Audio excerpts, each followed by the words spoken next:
박정희 대통령이 연단에 서 있습니다. 그는 아무 말도 하지 않고 안경을 고쳤으며 청중을 쓱 훑습니다.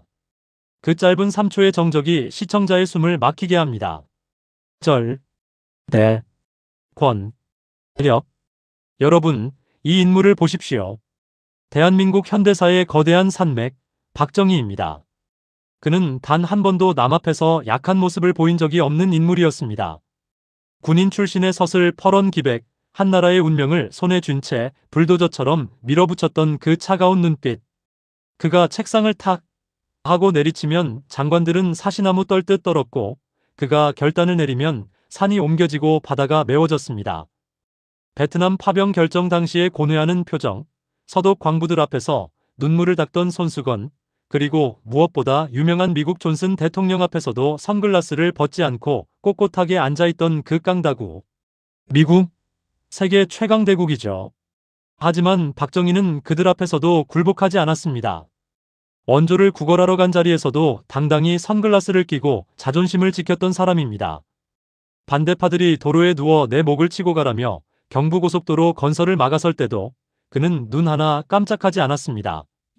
오히려 내 무덤에 침을 뱉어라며 역사의 물줄기를 바꿔버린 독종 중의 독종이었죠. 그런데 말입니다. 이 무시무시한 철권 통치자가 일평생 유일하게 무릎을 꿇고 고개를 들지 못한 채 아이처럼 흐느꼈던 순간이 있습니다. 상대가 누구였을까요? 그를 암살하려던 자였을까요? 아니면 그를 정치적으로 몰아넣은 라이벌이었을까요? 아닙니다. 국민의 사랑을 한 몸에 받던 유경수 여사도 서슬 퍼런 권력의 상징이었던 중앙정보부장도 아니었습니다. 그분은 박정희라는 거인을 단 한마디 말로 완전히 무너뜨린 평범한 한 남자였습니다. 청자를 뚫어지게 쳐다보는 박정희 대통령의 눈. 그는 왜 고개를 숙였나 대통령 위에 존재했던 남자가 흐릅니다. 당신은 상상이나 할 수 있습니까? 5천만 국민의 생사여탈권을 쥐었던 권력자가 시골의 낡은 방에서 흙먼지 묻은 손을 잡고 잘못했습니다라고 빌어야 했던 이유를요. 이 남자의 정체가 밝혀지는 순간 당신이 지금까지 알고 있던 박정희라는 인물은 완전히 새로 쓰일 겁니다. 그리고 당신은 스스로에게 묻게 될 것입니다. 나는 과연 저 상황에서 저토록 위대한 절제를 할 수 있을 것인가? 당신은 지금 공정하십니까? 현대사회의 화려하지만 씁쓸한 단면. 서울 강남의 화려한 야경, 고가의 수입차, 그리고 그와 대비되는 특혜 채용, 부모 찬스, 권력형 비리 뉴스 헤드라인들이 빠른 템포로 지나갑니다. 특권 반칙 내로남불이라는 글자가 깨진 유리창 효과와 함께 나타납니다.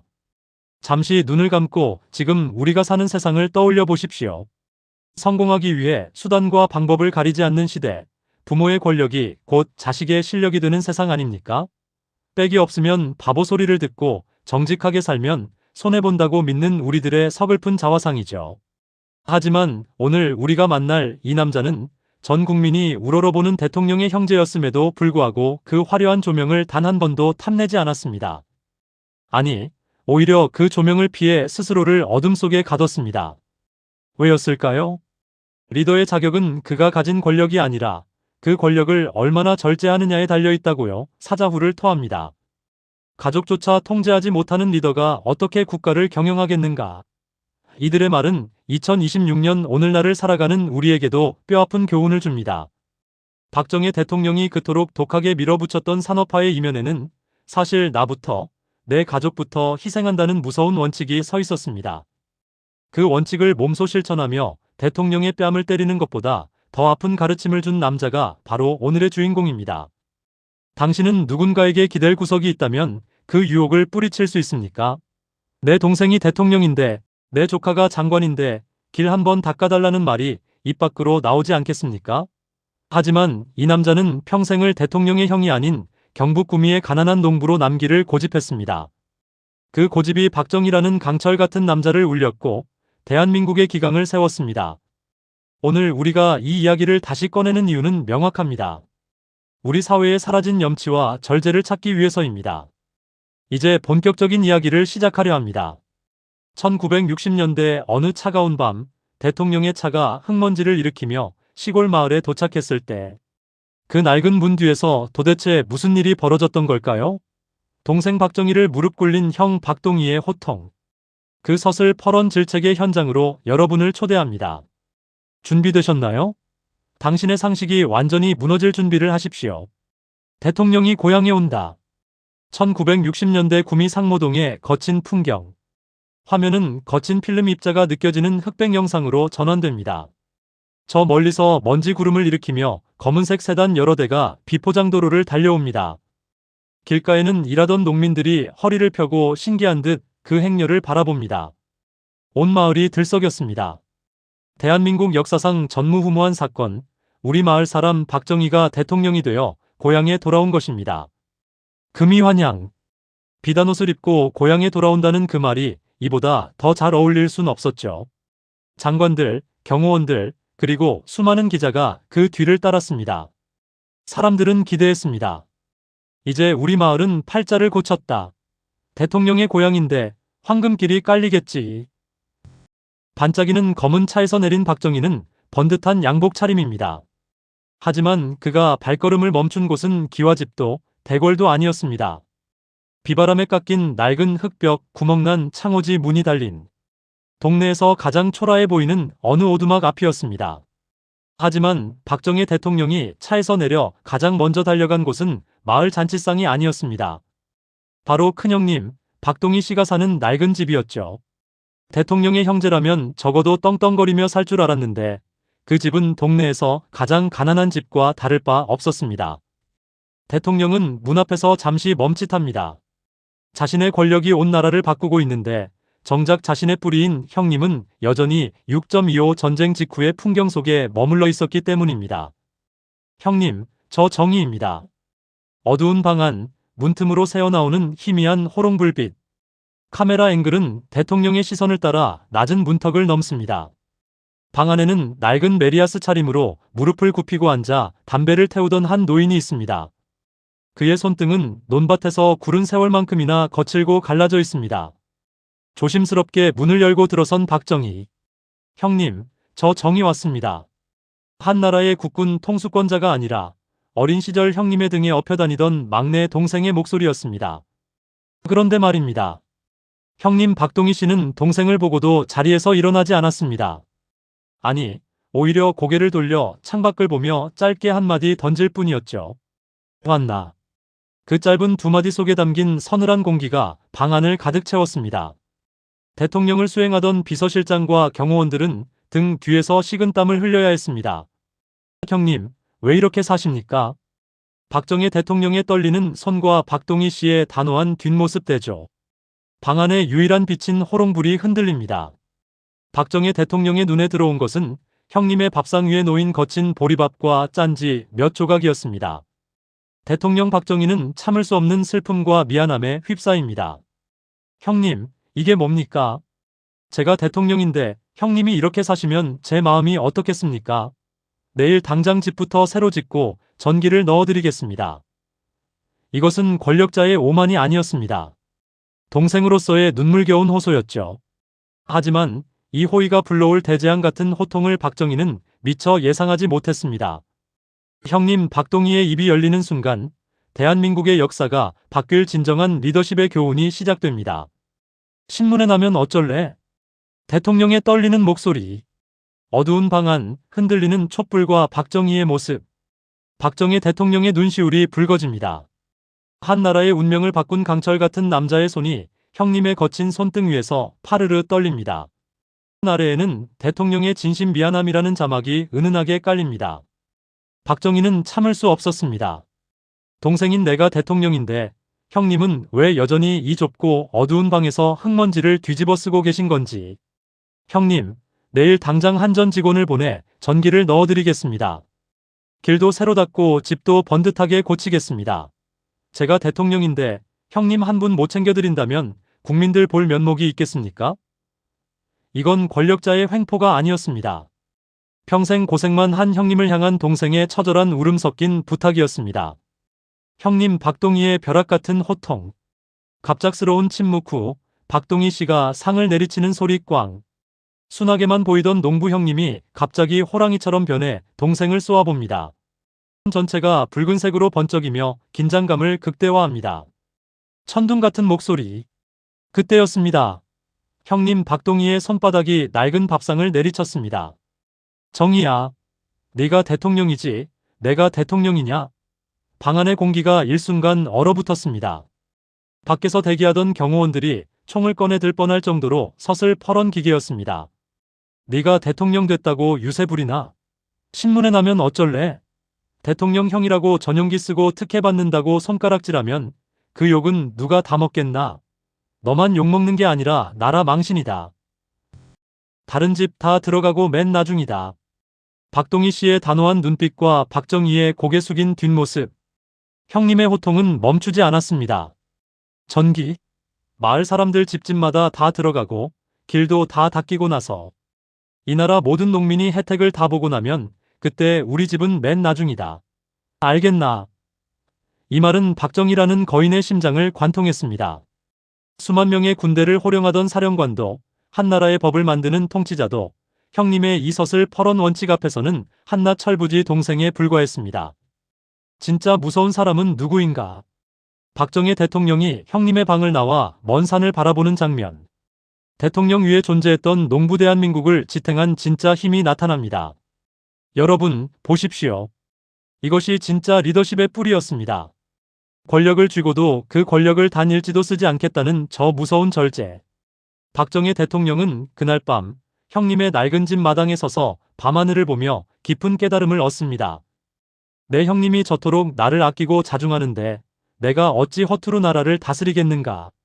이 형제의 충돌은 단순한 말다툼이 아니었습니다. 오늘날 우리가 잃어버린 공정과 염치가 무엇인지 보여주는 역사적 심판이었습니다. 거인의 눈물과 낡은 메리아스. 정적 속에 침묵 대통령의 고개 숙인 뒷모습. 형님의 호통 소리가 메아리처럼 울려 퍼진 뒤의 정적. 흑백으로 전환되며 박정희 대통령의 뒷모습을 비춥니다. 어깨가 미세하게 떨리고 있습니다. 방 안의 호롱불이 파르르 떨리며 그의 그림자를 벽면 가득 크게 비춥니다. 권력의 크기만큼이나 커진 그림자, 하지만 그 본체는 형님 앞에 선 작디 작은 동생일 뿐입니다. 방금 전까지 호통치던 형님의 숨소리만 거칠게 들립니다.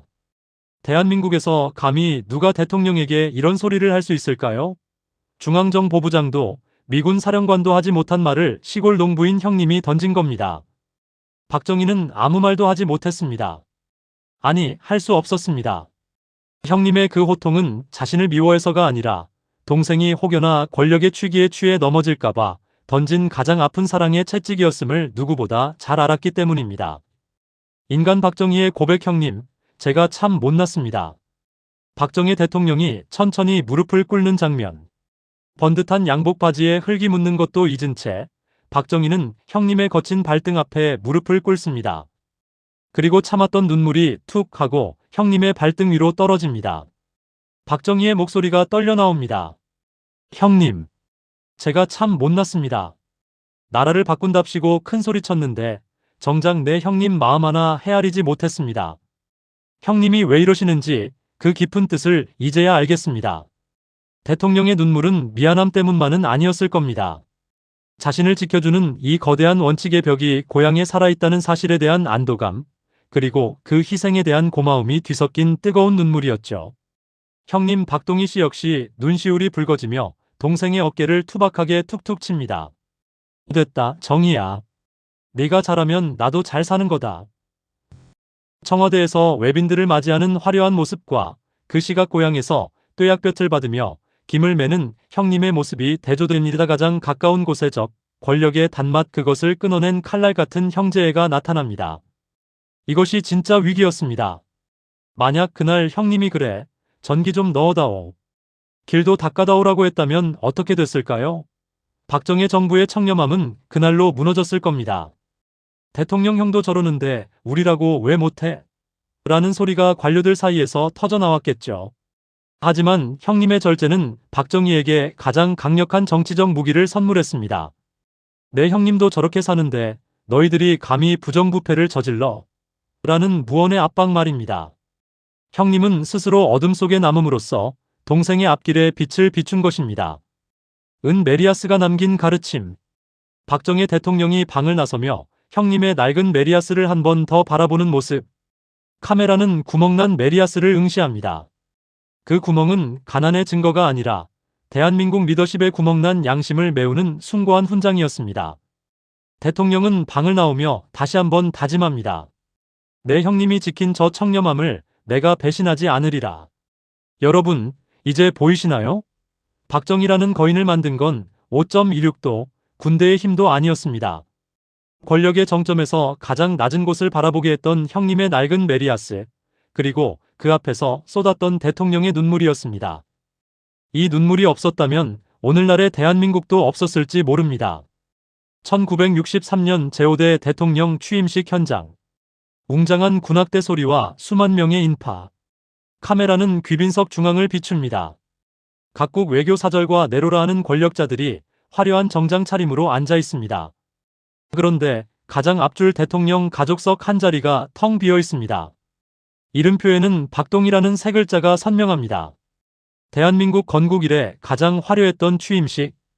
동생이 이 나라의 주인이 되는 그 역사적인 날, 정작 그를 업어 키운 큰형님의 자리는 비어 있었습니다. 사람들은 웅성거렸죠. 무슨 일이 생긴 건가? 형제 사이에 불화라도 있는 건가? 비서실에서 수차례 사람을 보내고 심지어 전용차까지 구미로 내려보냈지만 형님 박동희 씨는 끝내 그 차에 올라타지 않았습니다. 왜였을까요? 동생이 미워서였을까요? 내가 가면 내 뒤에 줄 서는 놈들 때문이다. 화려한 취임식장과 대비되는 구미의 논뚝. 정장을 차려입은 사람들 사이를 지나가는 대신 밀진 모자를 쓰고 논뚝에 앉아 담배를 태우는 박동희가 보입니다. 그 곁에는 대통령이 보낸 화려한 초청장이 굴러다닙니다. 훗날 밝혀진 형님의 진심은 우리 모두의 간담을 서늘하게 만듭니다. 내가 거기 앉아 있으면 내 옆에 앉으려는 놈들이 줄을 설 거 아이가. 대통령 형한테 잘 보여서 한 자리 얻어 걸리려는 놈들, 그 놈들 앞길 터주는 꼴밖에 더 되겠나. 형님은 알고 있었습니다. 자신이 취임식장에 나타나는 순간 자신은 형님이 아니라 하나의 권력 창구가 된다는 사실을요. 그 연줄 하나를 끊기 위해 그는 동생의 가장 영광스러운 순간까지 외면했던 겁니다. 이것이 바로 세상을 움직이는 진짜 무서운 힘, 관계의 절제였습니다. 정치인들이 이 일화를 전하며 목이 메는 장면이 삽입됩니다. 권력은 휘두를 때보다 참을 때 더 강하다라는 문구가 흐릅니다. 이 일화는 훗날 수많은 정치인과 리더들에게 전설처럼 내려옵니다. 박정희의 기적은 그의 머리가 아니라 형님의 저 고집스러운 청렴함에서 시작된 것이라고요. 시청자 여러분, 생각해 보십시오. 지금 우리 주변에 이런 형님이 한 명이라도 있습니까? 내 동생이 누군지 알아? 라며 목에 힘주는 대신 내 동생에게 해가 될까봐 스스로를 지우는 사람. 박정희 대통령은 형님의 이 빈자리를 보며 깨달았습니다. 아, 권력은 나눌수록 부패하고 절제할수록 신성해지는구나.